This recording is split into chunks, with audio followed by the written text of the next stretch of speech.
My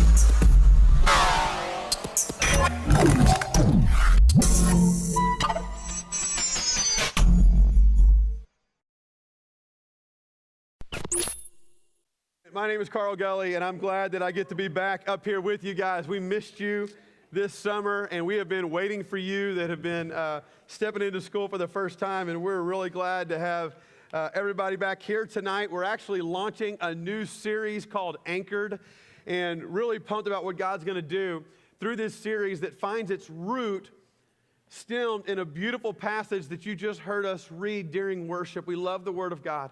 So we just want to get it all over us. And so we had it in worship. We'll read it again out of 1 Corinthians chapter 15, verse 58. And this is the verse that we're going to be kind of pulling from over the next few weeks in lots of different ways. So chapter 15, verse 58, it says this: "Therefore, my beloved brothers, be steadfast, immovable, always abounding in the work of the Lord, knowing that in the Lord your labor is not in vain." And this is my challenge for you. What if your college years were marked by these words: steadfast, immovable, abounding in the work of the Lord?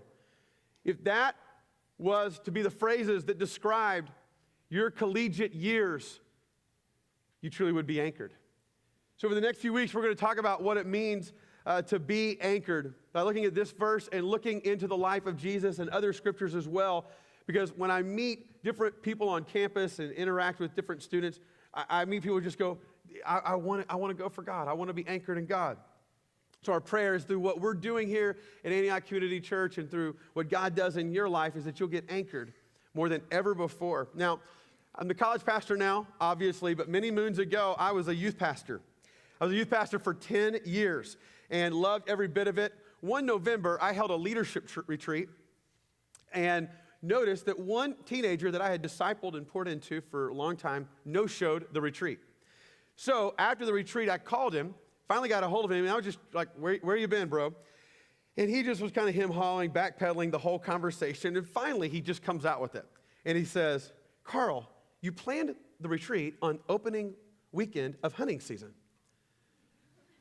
I was like, I did? I guess I didn't even think about that because I don't have a ranch. I love to hunt, but I don't have a ranch. And I was just like, "Hey, do you have a ranch?" And he's like, "Well, yeah." I said, "How big is it?" He goes, 4,500 acres. Now I am mad. I wasn't mad before that you missed the retreat. I'm real mad now that you didn't invite me to go hunting with you on this weekend.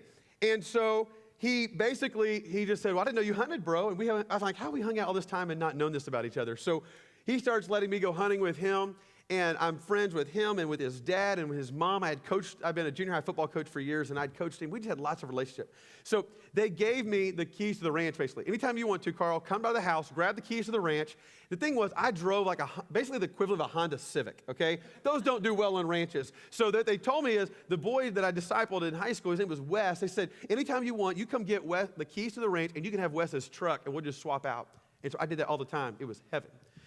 Well, one night, I decided to go out for a hunt, and I grabbed the keys, grabbed the truck, headed out to the ranch. Had a glorious time just being out there, and was leaving. And as I was heading, I did my typical routine, which is park the truck by the gate, and then I would start to clean up all my stuff, put it in the bag, take my gun, put it in the bag, take the bullets out, all that stuff, do the basic stuff, and then take his truck back to him. That's kind of my routine. Well, when I was wrapping up all the stuff in the car, then I needed to step outside my car, so I grabbed my gun, and I opened the door, and when I did it didn't come. And so instinctively, I wasn't even looking at it. Instinctively, I did a grab and pull real hard as I was opening the door. And then in that moment, I made the rookie error of all rookie errors. And you can kind of probably see the writing on the wall here. I pulled the trigger of this gun while it was on fire inside of the truck. And at that moment, I heard two sounds. The first sound I heard, not looking at the gun, remember, I'm pulling it. The first sound I heard was boom, okay? If you've ever fired a gun inside a closed vehicle, you know the next sound you hear. It's ee. My eardrums went, and all I heard was boom, ee. And I freaked out. I'm like, All of a sudden, my heart starts racing. I'm like, what just happened? What just happened? I think you just shot the gun. I think you shot, and I'm just racing. And then all of a sudden, I start going back to old TV shows and movies where when you shoot the car, what happens? It blows up. So I get out of the car, and I am sprinting as fast as I can, running from this truck, just like, as fast as I can. Thank God that people were not filming me and putting that on YouTube, because I would still be a sensation today. I get far away from the truck. I stood there for 7 or 8 minutes just panting, I think I just shot the truck. I think I just shot the truck, waiting for the explosion. 7 or 8 minutes later, the car didn't blow. So I go back to the car, and I get back to the car, and the car is like this. It is leaning. And I look into the car from the driver's seat, and there is a hole in the floorboard, and it has gone, the bullet went through the floorboard directly into the tire. The tire is dead. I did not shoot anything on this hunt but a tire. So the tire is like this. It is completely dead, and I am feeling humiliated because this is not my truck. It's not my tire. So I just thought, here's what I'll do. I will fix this tire. I'll go into town. I'll get a new tire put on it. I'll fix the floorboard, and then I'll make sure to take it back to them and say, by the way, I had this little accident, but it's all cleared up. It'll be fine. Only problem was they had this ancient rig on there for their spare tire. I could not get the spare tire off. Eventually, I have to call my friend. By the way, remember, I'm the youth pastor. He's 16, okay? So I call him. He's like waiting for my phone. Hey, Carl, hey, did you get anything? I'm like, well, and I said, bro, I'm so sorry. I've got to tell you this, but I shot your truck. You're laughing now. I was not laughing. And it was dead silent on the phone.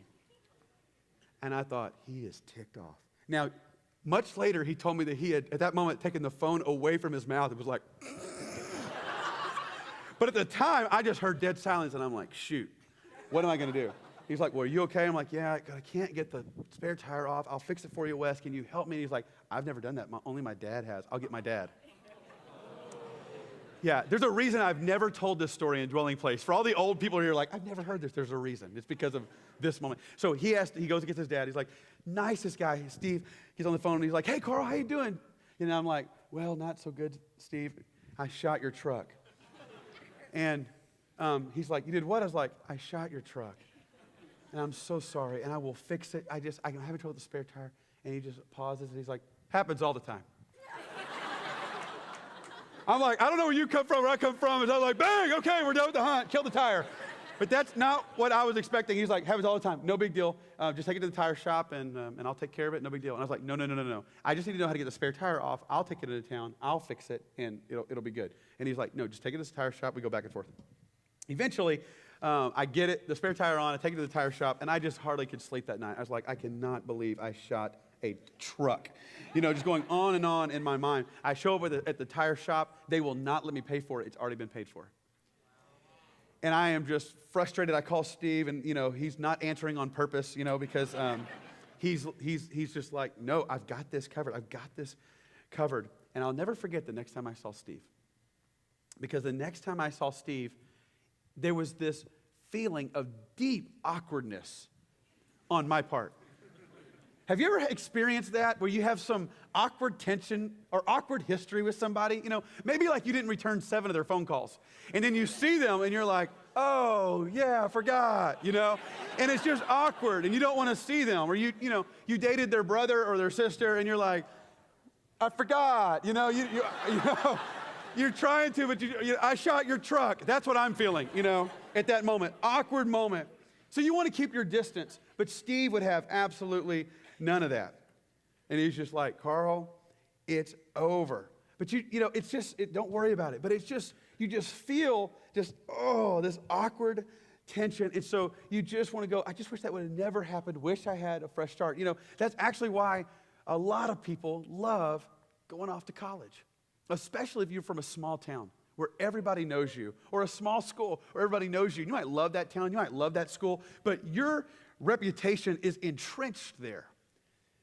And it can sometimes be difficult to leave that reputation. And the thought of going off to college where there's no awkward history with anybody, you're like, I'll just go potluck. I don't know anybody. That's fine. Whoever I live with, I don't care, Because you get there and you go, I've got a fresh start. Nobody's holding me to what happened when I was a sophomore. Nobody remembers that I shot my truck. Nobody remembers this little thing. Whatever your shot my truck moment was, nobody knows it. And there's a beautiful, fresh start for you. And that's why a lot of people love going off to college. And I'll never forget Steve just going, Carl, don't worry about it. It's over. He's always hugging me. It's over. And then he would say, here's the keys to the ranch. You go back out there anytime. Let me ask you a question. Why is it so difficult for humans to receive a free gift? Why is it so difficult for us as humans that when a free gift, unconditional love and forgiveness is thrown our way, it's hard to receive? I think the answer is obvious. It's because the natural laws are screaming at us that says, you shot the truck, so you can't hunt here anymore. You disrespected our property.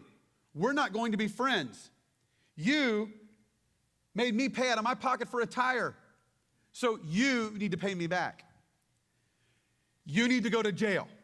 You know, like that's typically what we think the natural laws are of doing something like what I did. For me, it was shooting a truck. For you, it may not be shooting a truck. But we all deal with natural laws at that moment. We've done this, so we get that. That's pretty much the way it goes. It's pretty cut and dry. And so it can be hard when someone comes in and goes, no, it's okay, I already paid for the truck and I already paid for the tire, and there's no way you're going to pay me back, no big deal. And we, as humans, typically don't know what to do when the natural laws shift right before us. There's a perfect example of this in the scriptures that we're going to look at tonight. That's just beginning down the slope of what it means for us to be anchored. In Matthew chapter 8, we see a beautiful story of Jesus who encounters somebody that feels a little less than. Now, if you're familiar with the scriptures, you might know that Matthew was one of the disciples of Jesus, and he followed Jesus, and then he wrote down later everything that happened. So right before that, chapters 5, 6, and 7 are called the Sermon on the Mount. So basically, Jesus had just preached his first sermon. It was powerful. It was so powerful we know because here's what happens in the first part of Matthew chapter 8. It says, when he came down from the mountain, great crowds followed him. So apparently, it was a pretty good message. Way to go, Jesus. And now he's really impacted people, and they're following him. And verse 2 says, and behold, a leper came to him and knelt down before him, saying, Lord, if you will, you can make me clean. Now, this is what's interesting about this verse. I want you to notice two things. Number one, it calls him a leper. We don't know his name. And I think my fear when I shot the truck is now I'm that guy. You know, like from afar, people will walk away. They'll see me from afar and be like, oh, that's that guy that shot the truck. You know, if I show up on campus tomorrow, they're like, what's his name? I don't know. But he's the guy who shot the truck, you know. He's that guy. And you can fear the title of that girl or that guy. It's like we just kind of lose our name under whatever label is attached to us. And for this guy, leper was all he was known by. A second thing I want you to notice is this word that's in all caps here on the screen for you. If you will, you can make me what? And over the course of the rest of this message, if I ever say the word clean or unclean in a scripture, I want you to read it out loud with me. Can you do that? So let's just practice reading this together. Lord, if you will, you can make me clean.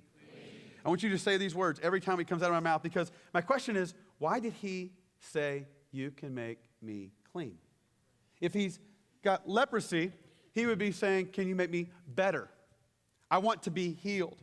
I don't want to have this. Why did he use the word clean? That's my question. So as we look at the scriptures tonight, if you see clean or unclean, I want you to shoot that out whenever we see the scriptures. So I want to give you a little context about what was going on here. Now you have to remember, Jesus is a Jew. He's ministering. He's got Jews all around him. The people of God were the Jewish people, all right? And they have a very long, storied history.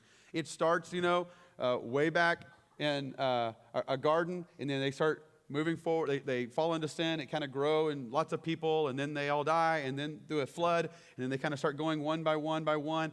Now there's tons of them. Next thing they know, they're put into a country and put into slavery, and a man named Moses is sent to set them free. So they leave slavery with Moses, and then Moses leads them out. Moses is the one who wrote the first 5 books of the Bible, called the Torah. The Jews call it the Torah. They are Genesis, Exodus, Leviticus, Numbers, and Deuteronomy. And so after he leads all these slaves out, God steps in and starts giving them kind of a code of conduct. He starts giving them what they called the law of Moses. And every person who's standing in this scripture we're reading right now, they're familiar with it. Now, you're familiar with it too. Exodus lays out 10 of these laws. They're called the 10 Commandments. Most of us are pretty familiar with those, or at least we've heard of a couple of them, and that at least on our radar. But you keep digging in Exodus, and you go on, especially in Leviticus, Numbers, and Deuteronomy, and you'll come up with over 600 different laws that the people of God had to follow. That's a lot of laws, people. A whole lot of laws. And so basically, if I could just take all of those laws and sum them up into one sentence, this is basically it. Stay away from certain things, or else you will become unclean. That's basically what these laws were saying. Stay away from certain things. Don't do certain things. Don't say certain things. Don't be around certain people. Stay away from certain things, or else you'll become unclean. If you eat that, well, you'll become polluted. If you say that, you'll fall into sin. You'll become sinful. I'm sorry. If you touch that, you'll be made unclean. And you just go through Leviticus, Numbers, and Deuteronomy, and sometimes people can get kind of bored, like, okay, if I do that, then I'm unclean. If I do that, then I'm unclean. Then I have to, if I do that and I'm unclean, then I have to do all these things to not be unclean, And it just keeps going on and on. So you take Leviticus, Numbers, and Deuteronomy, and they are screaming out, if the unclean touches the clean, it becomes unclean. And this message just keeps screaming through these pages. If unclean touches the clean becomes unclean. And so the people of God no, I've got to stay away from it. For example, pigs were dubbed as unclean animals. You didn't eat them. You didn't touch them. Leviticus 5:2, don't touch an unclean animal. Stay away from it. And so if you touch it, now you're unclean, and you have to go through these processes to become clean. So the Jewish people stayed away from pork at all costs. And if you ate pork, they were like, what is wrong with you? I'm like bacon. It's like, what is wrong with you? They would not have understood anybody who did that. They would have basically despised them, looked down upon them. Sorry, women, but there was even a rule about childbirth that if you had a child, you were dubbed unclean. Now, if it was a male, it was only 7 days. If it was a female, it was 14 days. So you're like, give me a son, because then you became unclean. And so you, after childbirth, you were now unclean. And as a woman, you'd be like, I had this baby. I appreciate a thank you card, But no, you were dubbed unclean. And you had to kind of stay away from everything and everybody. So because if the unclean touched the clean, you made them unclean. List goes on and on and on. And then there was the lepers. And if you go back and you dig in Leviticus, you start finding, what was their rules?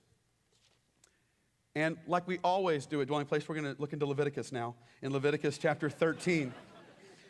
And we're going to read the first 3 verses. My subtitle above this says, Laws about Leprosy. Verse 1, the Lord spoke to Moses, remember this is Moses' law, and to Aaron, saying, when a person has on the skin of his body a swelling or an eruption or a spot, and it turns into a case of leprous disease on the skin of his body, then he shall be brought to Aaron the priest or to one of his sons the priest. And the priest shall examine the diseased area on the skin of his body. Now we're going to stop right there and not keep reading the rest of verse 3 and keep going, because you didn't come to Dwelling Place to get nauseous. And what is in the rest of these verses can make you, it's kind of gross. It's like basically the priest turns into a doctor. And he has to look at you, and he has to see about like hairs and what color they turn and boils, and it kind of gets nasty. So I'm going to spare you of that and just let you know that if you think this is what you have, you go to the priest, and the priest has the power as the doctor to do one of 2 things. You see the first one in verse 6. The priest shall examine him on the 7th day, and if the diseased area has faded and the disease has not spread in the skin, then the priest shall pronounce him good. It is only eruption, and he shall wash his clothes and be clean. But then there's a problem. What if it goes the other direction? Let's look at verse 8. And the priest shall look, and if the eruption has spread in the skin, then the priest shall pronounce him what? Unclean. It is a leprous disease. Okay? So this is what happens to a person with leprosy. And if you look at the very end of chapter 13, this is the fate of a leper. And you need to know this, because every person standing in Matthew 8 knew it. Verse 48, the leprous person who has the disease, they've now been deemed, you are unclean. And what do? Verse 45, the leprous person who has the disease shall wear torn clothes, and let the hair of his head hang loose, and he shall cover his upper lip. Okay, so you can just see him, he's walking around like this, and cry out, unclean, unclean. You now, for the rest of your life, have to announce yourself as that guy. I am the unclean one, and I'm coming. I'm unclean. Keep your distance, because the unclean touches the clean, it'll become unclean. And verse 46 lays out three things that if you had to walk through these, imagine what your life would be like. Verse 46, he shall remain unclean as long as he has the disease. And three things. He is unclean. He is what? You didn't read. He is unclean. He shall live alone. His dwelling place shall be outside the camp. If you had leprosy, this was your fate. You are unclean. You are now isolated. And your dwelling place is now outside the camp. So now that you have the picture, go back to our story. So don't you understand? Jesus finished the sermon. They're all walking along. What a great sermon. Let's go get chicken after the church and just enjoy being together. And this is so great. And then an unclean person blows the whole deal and walks up and did probably this. Unclean, unclean. What's he doing here? He belongs outside the camp. What is she doing here? She doesn't belong in church. This is the pastor.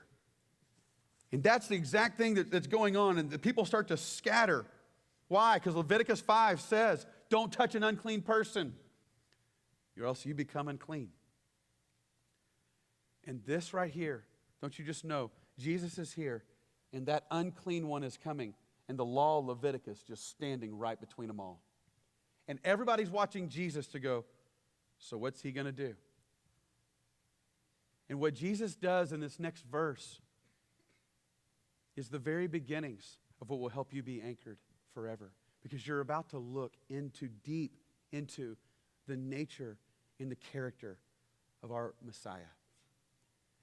Verse 3, so simple. And Jesus stretched out his hand and he touched him. Jesus stretched out his hand and he touched him and he said, I will be what? And immediately his leprosy was cleansed. And so Jesus stands in this moment and he flips the whole formula. He breaks the natural law. And he stands there and he goes, no, no, no. The clean pursues the unclean and makes them clean. In a moment, in one verse, the one we just sang to all these songs. And you might have been like, I knew that song, I didn't know that song, kind of bouncing back and forth between, do I like this song? All the songs were just basically saying, we can't believe you did this, God. That here we were, the unclean, for the rest of our life deemed that if we touched anything, it would become unclean. But Jesus comes and he flips the formula and he goes, no, when the clean touches the unclean, you become clean. That's the promise of this. That's what's so beautiful about the nature and the character of Jesus. And don't you know that at that moment, the people don't know what to do. Their only training is run from that guy. So now they're like, he's clean, hug him. Wait a minute, no, run. You know, and they were probably all just walking around this weird state of what do we do? And certain people are walking around and the Pharisees are like, I can't believe he did it on the Sabbath. You know, and there's all these things just back and forth. And there's this whole war happening. That part wasn't actually like in the text, but you know, you'll find it in there, another part. And there's this war going on. Jesus doesn't seem to be fazed by anybody. He's probably still got his hand on the guy. And then Jesus says these words that have mystified me for years. Maybe you as a theologian had this one down, but not me.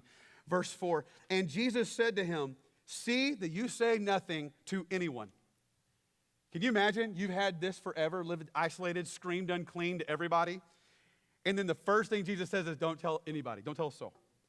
But go, show yourself to the priest and offer the gift that Moses commanded for a proof to them. Now, I don't know about you, but Jesus does this multiple times whenever he would heal someone in the scriptures. And I always thought, why does he do that? And to be honest, I always thought it was reverse psychology. I thought it was like, whatever you're not supposed to do, you all go do, right? And so Jesus said, don't tell anybody, you know? And they were like, okay, guess what? He healed me, you know? And it just kind of took off. I thought it was just reverse psychology. But as I was preparing for this message and studying a little deeper, God kind of broke my reverse psychology theology and messed it up. Here's the bottom line. He knew that if the leper runs out the door and starts telling everybody, they're not going to know what to do with it. Do we run? Or do we flee? Do we hug? Or they would step in and they start making him do all these things. And he knew the people were going to be absolutely lost. So he goes, go to the priests. Because back there in Leviticus, you stopped in chapter 13. Chapter 14 explains what the priest is supposed to do. If by some chance somebody who has the disease of leprosy gets healed. So we're going to go back to our Old Testament friend Leviticus. And look in verse 1. What happens in verse 1? The Lord spoke to Moses saying, this shall be the law of the leprous person for the day of his cleansing. He shall be brought to the priest, and the priest shall go where? Out of the camp. Outside the camp. And the priest shall look. And again, a bunch of nasty stuff kind of happens in between this. And we're just going to go ahead and look at one part of it. Verse 6. Now, here's what he's got to do. He, the priest, in verse 6, is going to take the live bird with the cedar wood and the scarlet yarn and the hyssop. Remember I told you there were all these crazy things that had happened. And he's going to dip them in the live bird, in the blood of the bird that was killed over the fresh water. Verse 7, and he shall sprinkle it 7 times on him who is to be cleansed of the leprous disease. Aren't you glad we don't do that? Like, just like, welcome to church. Okay, here's a cleansing, like, be awkward. Then he shall pronounce him and shall let the living bird go into the open field. So this is the picture, this one bird dies, the other one, they take the feet or something and kind of put it in there, and they're going and they're just sprinkling it on him. And he takes this live bird and he sets it free as this picture. You're free now. Now, the process has to keep going for a little while. So you know that this guy who was a leper, who's now been touched by Jesus, he's now being commanded to go through this process. And then verse 20 shows us something. It says, and the priest shall offer the burnt offering and the grain offering on the altar, and thus the priest shall make atonement for him, and he shall be clean. So Jesus wants this man to go back to the priest, the very one who was the one who spoke out, you are unclean. Now you will live in isolation outside the camp. The very one who did that will now welcome this brother right back in to the fellowship of God and say before everyone, you are clean. And that identity will be broken and then simultaneously given back to him in a moment. And don't you know that by doing this, all those people who were just going, okay, Jesus, I don't get him. And I mean, I understand them because they were waiting for Messiah. They had their prophets say, there's one coming who's going to rescue you. They were waiting for him, but they figured he would kind of go along with all the laws, all 600 of them, and then he'd be this powerful warrior who'd sweep in and save them from all their oppressors. Jesus was the son of a carpenter who just got on everybody's level and loved them. And those laws, he did some weird things like, touch lepers. Jesus says, you go back to the law of Moses and you go back to that priest. And we're going to do things the way that it says there in the law, and they're going to all see what that blood is all about. And they're going to realize, I didn't come to abolish the law. I came to fulfill it. And this leper goes back, and now this priest looks at him and says, you're clean. And at that moment, that leper knew the true character of Jesus. He knew the true nature of Jesus. I bet he was immovable and steadfast from that day forward. I never grow tired of people walking in the door of the church and having encounters with Jesus that are real, that go way beyond church camp hype, that go face to face with God, and they walk away and they realize, I'm clean. I told you I'm the college pastor. I'm now starting, this week starts my 7th year as college pastor. So 7 years ago this week, it was a Sunday morning. I was standing out in the foyer, kind of coming back in from our tent where we meet a lot of the freshmen right outside, usually on Sunday mornings. And I walked back in and I saw a married couple that I knew, not very well, but they called me over and they said, we want you to meet our sister. She's here as a freshman at Baylor. And I walked up to her and I met her and her group of friends because, all you freshmen, y'all travel with like 12 people at all times. And so I'm like, hi, back to you. And so I go back to this person and I start talking to, and she is just so excited, just your typical excited freshman girl who's just, excited about everything. But I can see her sister, who I know, is giving me the eyes. And it's the pastor to, it's kind of like the help me pastor eyes. It's the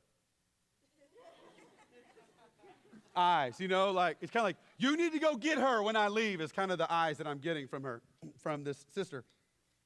And so I told her all about these things we do called life groups. And I said, I'm starting this life group. I would love to have you come. And she gave me, I would love to. That'd be great. We exchanged numbers. And I thought, I walked out there and go, I don't know if she'll actually come or not, but, hopefully she will. And she shows up at life group. I kept texting her, and my co-leader, Courtney, kept texting her. And we went for it. And she showed up at life group. And she walked in again, just seemed like a normal college freshman girl. Nothing different, just excited and laughing the whole way through and enjoying every bit of it. I didn't realize till much later that her junior high and high school years had been very difficult. That she didn't grow up in a family that had any sense of the love of God, or kind of knew that. They were good people, but didn't quite get the God piece down. And she had kind of gone through this punk phase. She wore all black clothes and fishnetting and purple hair. And, I just remember hearing that going, really? That's not what I see before my eyes here? But then she met a girl who was popular, and that girl pulled her into the popular crowd. So then she kind of soared into the popular crowd, changed clothes, changed makeup, changed hair. But so these things kept going on. So then that's who I see in front of my eyes, this Baylor student. She's gone from punk to popular to Baylor freshman. But I find out much later that behind all the giddy excitement was actually that no matter what phase she had been through, there was still just a big open place inside of her heart that had never been filled. We had no idea that she was struggling with depression. We had no idea that she had started cutting herself, and that she had been a cutter for a while, and that this was like what was going on in her life, because everything on the outside masked that. But a few weeks in, my co-leader Courtney had all the girls come over and do a sleepover. And they all came. And this girl just begins to watch everything. And she said later, I would come to the services and I didn't quite get it all. I didn't understand why everybody had their hands in the air, but there was something that they had that I was like, I love this. And I showed up to the sleepover and I was listening to Courtney talk about her relationship with God, and I was just like, she has something I want. I don't understand it, but I want it. And so she opened up to Courtney and told Courtney things she hadn't told anybody before about cutting herself and the depression. And Courtney said, what you see it's Jesus. It's a real relationship with Jesus, and you can have that relationship with Jesus. And there at that sleepover, she gave her life to Jesus. And it said, I'm going to walk with God, and began to change. And that girl went on. She became one of our leaders and a key pivotal place. And some of you might know her because her name is Alexa Weibel, and she's sitting right over there. Now she's back as one of the section parents that is serving over one of our groups of life groups.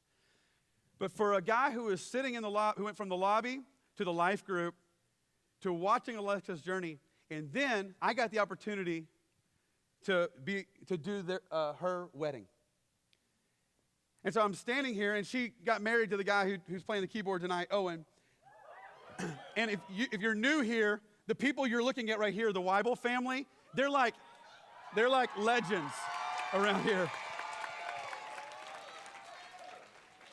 So the Weibels they're legends. Everybody knows the Weibels, loves the Weibels. If you don't know them, go meet them. They're over there. They want to meet you. They've been working with college ministry for years. They love it.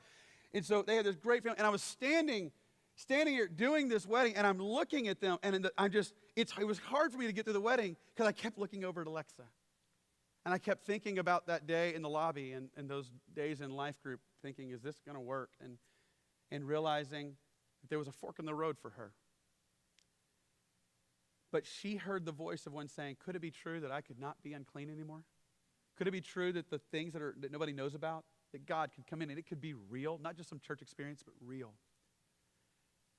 And when she said, I do, to Owen and changed her last name Phillips to Weibel, and she was a Weibel, I just was like, the inheritance of what you have, oh, it's never going to end.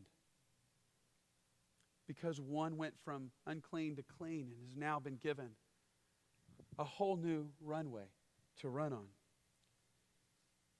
And I thought, this is what Jesus does. This is who Jesus is. He takes the lepers that are unclean, and he goes, you are clean. He takes the sinners, he takes the broken, he takes the perverted, he takes the prideful, he takes the addicted, he takes the liars, he takes the hurting, and he says, you're unclean, but the clean is going to pursue the unclean, and he's going to make you clean.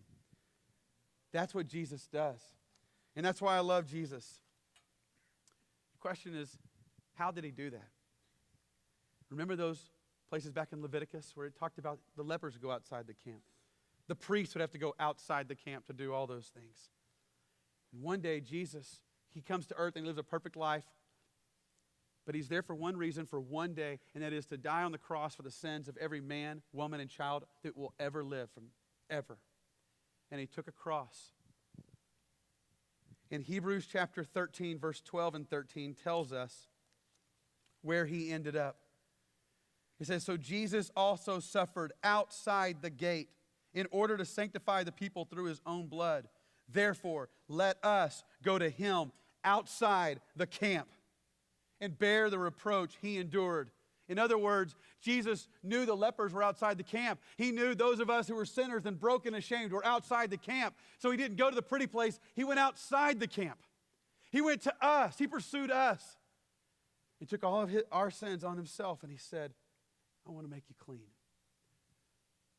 The beginning of walking a life that is anchored in God is knowing the true nature of your God.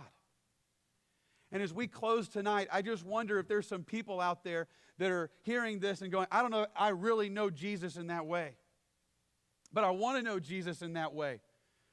You feel like a leper. In other words, your sin has separated you from God. And you may have never come to the point where you've surrendered your life fully and said, I'm going to go outside the camp to him, and I'm going to give my life fully to him, and I'm going to walk with him forever. I'm going to run away from the sin in the same way that Alexa did. I wonder if this could be your sleepover moment, if this could be your moment where all the places where you shot a truck, all the leprous moments where you were unclean could come, and you could say, God, forgive me of this. I don't want it anymore. I want you. And tonight could be that night for some of you. And for all of us could be the night where we hear God scream, yes, I know what you did this summer. I'm going to pursue you because I want to make you clean. Yes, I know that you get frustrated with the way you speak. I'm going to pursue you. I'm going to change your language. I'm going to make you clean. I'm going to come after you. I'm going to make you clean. Not better. I'm going to make you clean.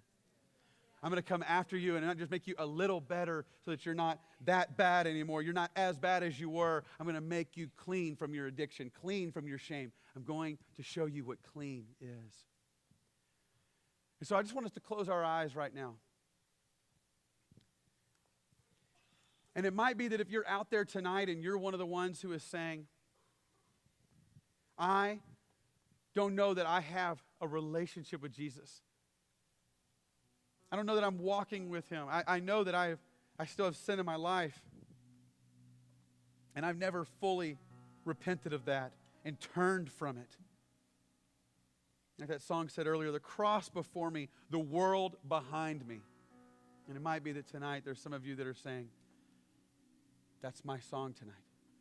I'm putting the world behind me. I'm running to God. I'm doing it for the very first time, but I'm doing it. If that's you, I want to just invite you right now to pray a prayer along these lines. It's not a magical prayer. It's just a prayer of sincerity. Like if you pray it from your heart straight to God, that God could come and touch you because he's pursuing you. The clean is pursuing the unclean tonight. And you might want to pray a prayer like this. Jesus, I need you to come into my life. You see all these unclean places. And you alone can make me clean. You see all the things that I've hidden and all the things I can't stop. And I am asking you, forgive me for those sins. Come into my life and make me clean. And would you fill me with your power so I would follow you for the rest of my days? And if you pray that prayer, I want you to say these last words. And God, I will now take this story to the unclean who need to be touched by the clean.